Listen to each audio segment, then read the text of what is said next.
कि ज्ञान बताए जा तपधारी और भटकी रही दुनिया सारी।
भगवान बुद्ध ने आगे सभी लोग कथा में सुनेंगे कि भगवान बुद्ध ने डाकू अंगुलीमाल को, जिस अंगुलीमाल डाकू ने 1999 लोगों को मारा था, उसी व्यक्ति को भगवान बुद्ध ने 2 मिनट में समझा दिया था। करुणा के सागर भगवान बुद्ध को इसीलिए लोग, दुनिया में तमाम भगवान हैं क्योंकि हमारा देश भारत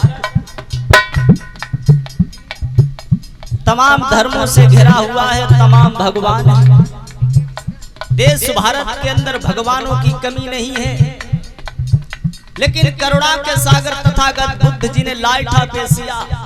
कुछ भगवान ऐसे हमारे देश भारत में हैं जिन्हें लोग केवल भारत में जानते हैं, लेकिन करुणा के सागर तथागत बुद्ध एक ऐसे भगवान हुए हैं जिन्हें पूरी दुनिया जानती है, जिनकी शिक्षाओं पर पूरी दुनिया चलती है।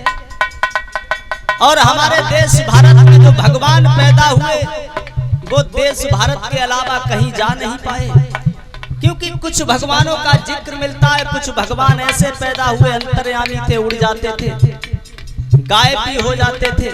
लेकिन करुणा के सागर भगवान बुद्ध एक ऐसे भगवान हुए जिन्होंने पैदल चल करके पूरी दुनिया में छा गए।